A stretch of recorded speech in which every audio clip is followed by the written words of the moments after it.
when you are going out and you're wanting to meet people, you're already going with the wrong energy.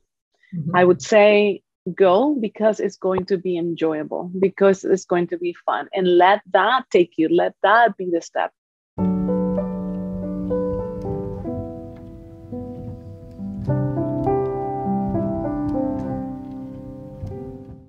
People were like, well, what am I supposed to say to people? So I thought we could just kind of go around we'll call it a room, because I feel like we're in a room. We're in a Zoom room, so we're good.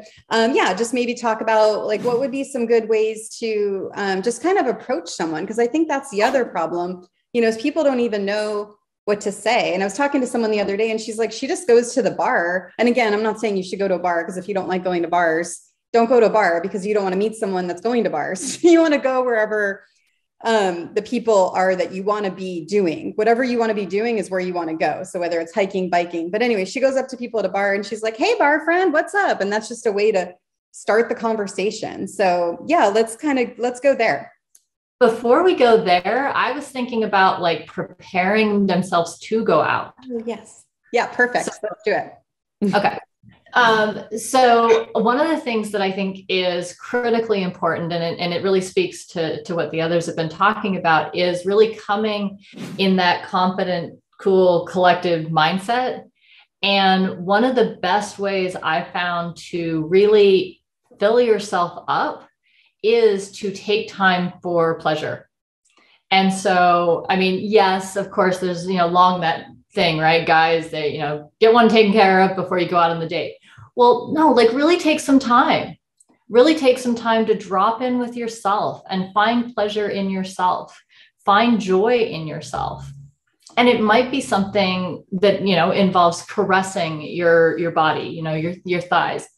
It could be dancing around the living room naked, after your shower, or before your shower. It really could be taking some time in the mirror and really admiring the parts of yourself that you love. Like, I have amazing eyes. My eyes are really awesome. And I want to connect with somebody by looking into their eyes. And so by taking some time in advance to going out there to really get juiced up, right? Do some nice deep breathing. Breathe through your pussy, breathe through your cock, breathe through your heart, and really just get into your body and feel yourself expanding, right? Breathe deep and just expand yourself. Take up the space you deserve to take up. Smile. If you self-pleasure, you've already got the smile on your face, and people are going to be like, she's smiling. Wonder what she knows. Wonder what she's up to.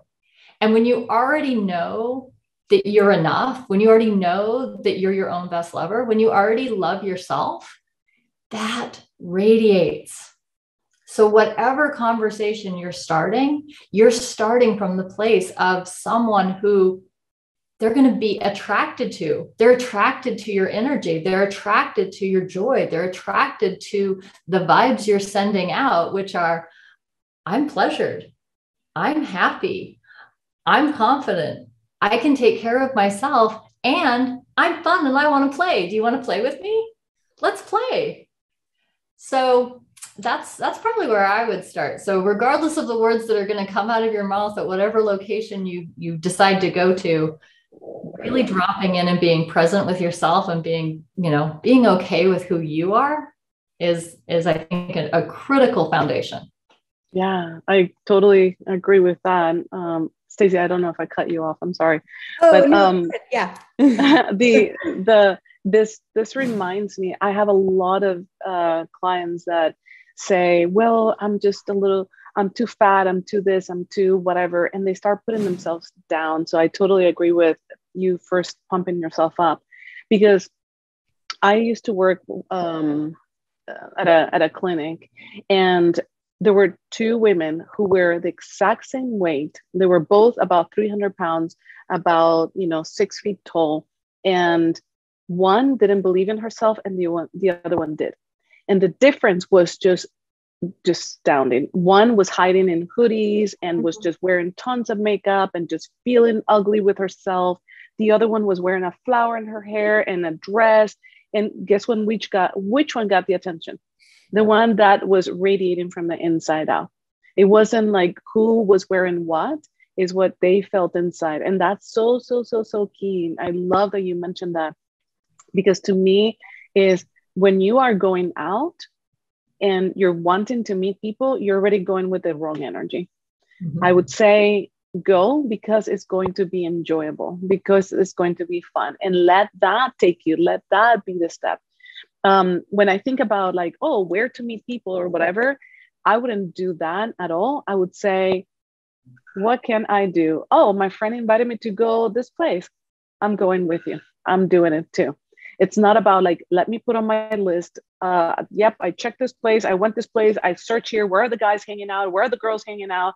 More of like, let the energy bring it to you and you be present and ready for that, versus like, no, I can't go there to meet the person that I'm supposed to meet because I'm busy here at the bar where I don't want to be, you know, trying to pick up people. Like, no, let the universe wants to conspire for you and with you. So let the universe help you with this, you know. That's my 2 cents. I love that idea of just coming from that full place and not the desperation, the desperate place. So Kate, I know you have a lot to add to this one. Yeah. There are some themes I see emerging in this conversation and coming up around playfulness and permission and imperfection, which I think are all key to putting yourself out there in any way. And then what you were mentioning before about how to even spark a conversation or how to approach someone, I think plays off of all of that, and bringing in your own playfulness and considering what would make this fun for me. How can I actually play with this interaction so that it's not some big thing of, I need to get this from them or I need to show up in a certain way, but it's more like, oh, anything could happen. I might crash and burn, and that's okay too. And no matter what happens, I'm going to be okay. I'm going to still be with myself at the end of this conversation. And in all of this and the practices of experiencing rejection or working with fear, I think this is such a huge piece of knowing that no matter what, you're still going to be with you. So no matter what happens afterwards.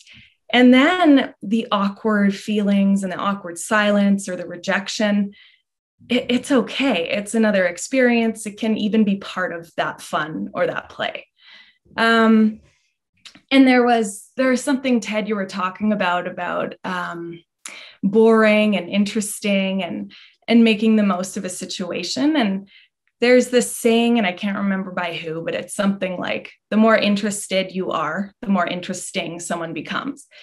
And I believe in that. If you're looking around and expecting someone to reveal themselves to you without you actually summoning it or encouraging it with your own curiosity and your own presence, then that's bringing in a lot of expectation. So I say, get curious and let yourself get curious and ask the questions that you genuinely want to know. That's like my number one rule is do not bother with questions you're not interested in. And if they are not okay for the other person, trust that they have a no, and they'll let you know that, but go for what you want. And that's a huge piece that brings in owning your desires and showing up with them. And it takes some unraveling of perfectionism and pleasing and appeasing, which I think is ingrained in many of us from a young age. So I say that this challenge and dating or any place you do the thing and risk rejection is the perfect opportunity to untangle some of those internal ties. Yeah. And I love that you guys are talking about this because it's so important to not go with that person. Because I've heard people do this. Oh, what does he or she or they want? You know, from me? And it's not about that, right? It's what do I want from this, and asking questions that I want to know, and coming from that place of like, you can pre-screen whatever you want based on how you feel. You're not doing it for anyone else. You're doing it for yourself. And so, I love that. I love that this came up, because I do think that's like really important to get across. So now we are curious, and we're asking questions out of curiosity. And what other suggestions do you guys have? So we're in our body, we're having pleasure. I can't use the word Genasis. I can't do it. Okay. We're breathing from our pussy. Okay, there you go. I said it. And so, we're doing all this stuff. Okay, now here I am. Okay, now what? Well, I have a question for the in your body people, because this I find really fascinating. I think those of us in the West, we live in our heads too much, and we're not in our body. And a big part of my health journey was getting out of my head and putting myself back in my body. A lot of that was through neurofeedback and movement-based practices and stuff like that, emotional therapy, things like that. But do you guys have any other suggestions to be put back in your body before you go out and interact with the world, or even just do a Zoom interview? Breathing, I think, is probably the most direct route to really just slow yourself down and focus on your breath. I love movement. For me, getting some good music on and dancing it out is a really good way to just get, super grounded. Such a good reminder, especially for guys, because, they're not as amenable to that usually, but it makes, how good of a mood are you after you do that? You're in a great mood. Well, if you play a little air guitar, you don't even have to dance, like play a little air guitar, do a little, lip sync, whatever, just to loosen up your body. We carry so much tension, and we don't breathe fully too, right? Most of us breathing these pretty shallow breaths. Well, when you take a really deep breath and you really expand your whole body, you're getting oxygen to these cells that you've been sitting in your, Tyrannosaurus Rex pose all day. Get moving, get your body flowing, and then that you are more comfortable. You look more comfortable. You look more relaxed, because actually your muscles are. So I definitely think that's an important step for sure.